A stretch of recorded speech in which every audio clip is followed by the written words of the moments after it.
هنعمل ايه مع بعض النهارده يا حبايبي؟ هنعمل العيش الشامي باسهل طريقه.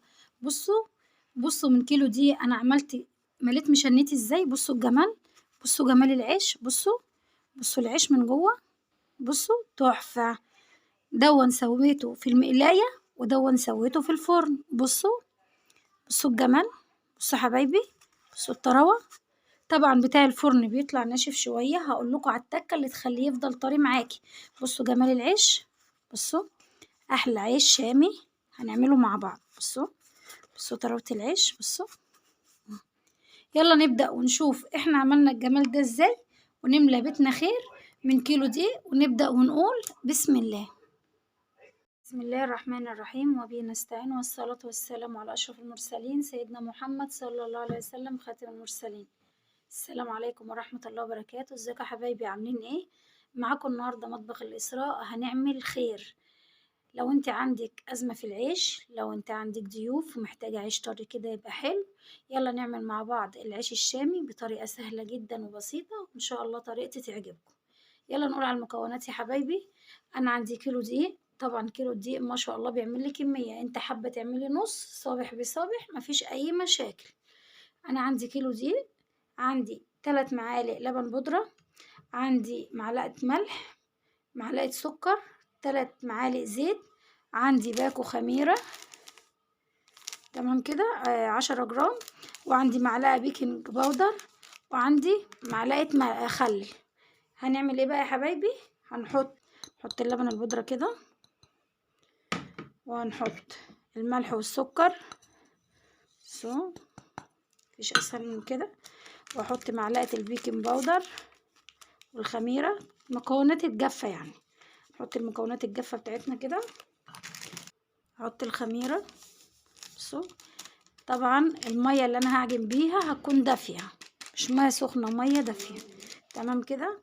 هقلب المكونات الجافة كده مع بعضها. طبعا احنا هنعجن بايدينا، بصوا يا حبايبي اهو.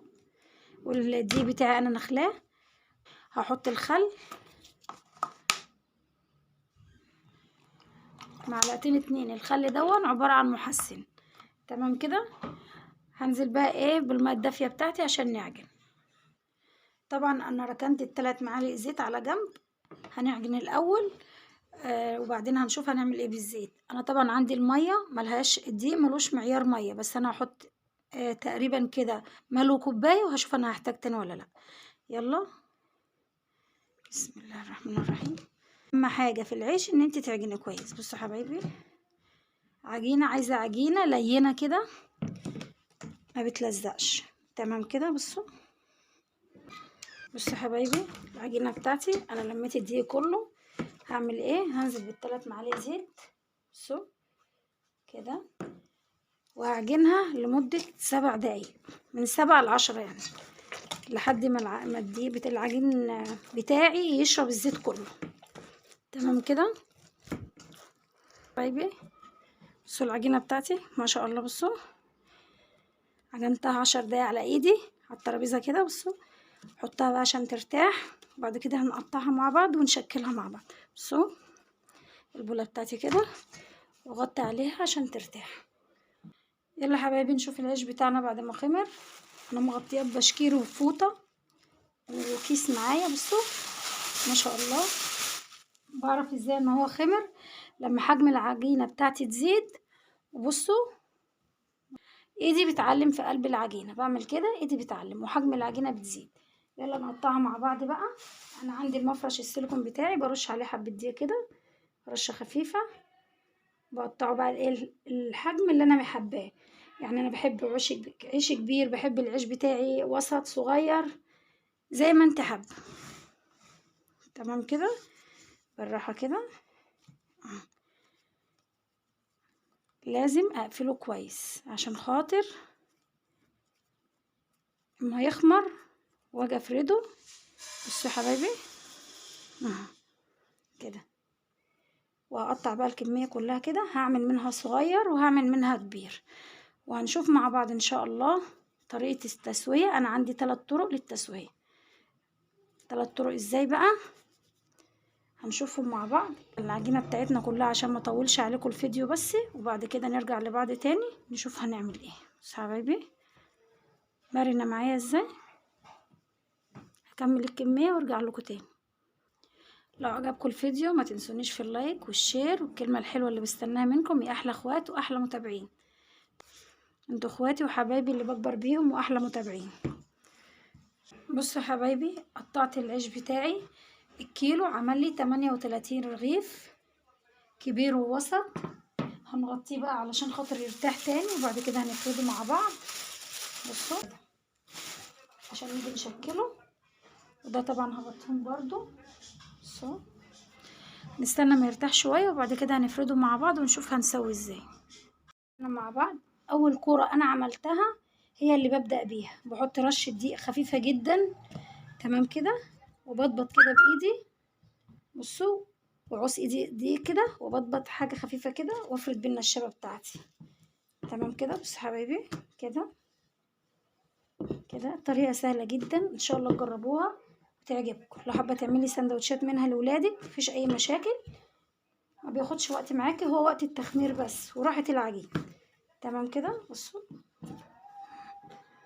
طبعا انا باخده بالراحة عشان خاطر انا مش حاطة دقيق. بصوا بتاعي بصوا بصوا سمك العيش بحطه بقى كده على بشكير او فوطة واغطي عليه عشان يرتاح تاني. ونعمل واحدة كمان مع بعض. بصوا طبعا انا قلتلك العيش بتعمليه زي ما انت حابه كبير صغير زي ما انت حابه. تعملي الرغيف بتاعك كبير صغير على قد السندوتشات لولادك مفيش مشاكل. هتملي بيتك خير بالعجينة بتاعتك. بصوا انا بعملها بالراحة علشان خاطر انا مش بحط دقيق فهي كده كده لازم تمسك في النشابة بتاعتي. بصوا اهو. طب ندهن كده بالراحة دي اهو.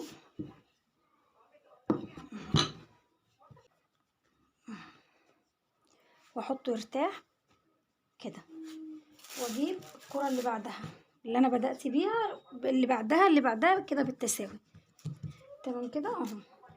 حاجة بسيطة جدا من الدقيق. طريقة التسوية بقى انا عندي 3 طرق. اول طريقة ممكن تعمليه في المقلاية بتاعتك من غير اي دهون. بتحط الرغيف ونار متوسطة بيرفع معاكي. الطريقة التانية فرن البوتاجاز. تفتحي الشواية وتفتحي الفرن على اعلى درجة. طبعا بتبقي انت قصاده وتروحي مسويه على ظهر الصاج بتاعك او الصينيه تمام كده. الطريقه الثالثه بقى فرن الغاز. ترصيه في صينيه وتدخليه فرن الغاز على نار عاليه عشان يطلع معاكي ايه زي الافران. طبعا احنا هنشوف 3 طرق. بصوا الرغيف اهو.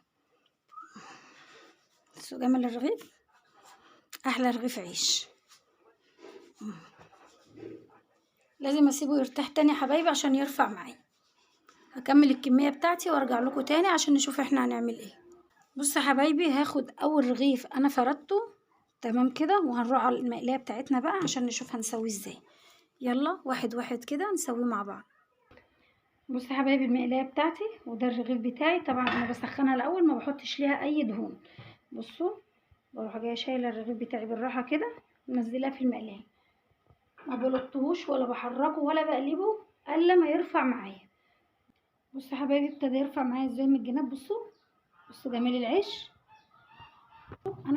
انا مش هقلبه يا حبايبي الا لما الرغيف كله يقب معايا. اعرف كده ان هو استوى من ناحيه تحت. هقلبه بقى على الوش عشان خاطر يكمل السوا بتاعه. بصوا الجمال. بصوا بيرفع ازاي بينفخ معايا ازاي. بسم الله ما شاء الله جميل جميل جميل. بصوا رفع كله ازاي. نقلب بقى الرغيف بتاعنا بالراحه كده. بصوا حبايبي بسم الله ما شاء الله. بصوا الجمال. بصوا جمال رغيف العيش. احلى عيش شامي هتعمليه وتجربيه في بيتك وطريقه سهله جدا وما بياخدش وقت معاكي غير هو وقت التخمير بس. بصوا عيش طري تملي بيتك خير. طبعا الخبيث في البيت خير. بس حبايبي هنخلص بقى كل الكميه. اوريكم كمان رغيف ولا نخلص كل الكميه ونرجع لبعض تاني. دي طريقه من ال3 طرق. الطريقه التانية هوريها لكم اللي هي فرن البوتاجاز. بصوا انا قلبت الرغيف ازاي. بصوا بصوا جمال العيش. بصوا ايه رايكم في الجمال ده. يلا نخلص كل الكميه ونرجع لبعض تاني. بصوا يا حبايبي دي الطريقه بتاعت الشوايه والفرن مع بعض. بسيب باب الفرن مفتوح وبشغل الشوايه الفرن على درجه عاليه. بصوا الرغيف ما شاء الله. بصوا بصوا الجمال. خلص الكميه كلها بقى واوريها لكم حبايبي. بصوا العيش بقى في الفرن الغاز. بصوا بيرفع معايا ازاي يا حبايبي. بصوا ما شاء الله استوي وهار. بصوا جمال العيش. من كيلو دقيق مليت مشنتي. بصوا الجمال. بصوا رغيف العيش ده اللي في المقلايه. بصوا الجمال. بصوا حبايبي. بصوا ينفع للسندوتشات. بصوا الجمال. ودون اللي انا عاملاه في الفرن. بصوا طبعا اللي في الفرن بيبقى ناشف شويه. بتعملي ايه؟ عندك بخاخه بتحطي فيها حبه ميه، تروحي بخاه اول ما يطلع وتروحي مغطيه عليه. بصوا الجمال. بصوا حبايبي احلى عيش شامي. بصوا الجمال. يا رب طريقتي تعجبكم وجربوها. ما تنسونيش في اللايك والشير والكلمه الحلوه اللي انا بستناها منكم يا احلى اخوات. بصوا جمال العيش. السلام عليكم ورحمه الله وبركاته.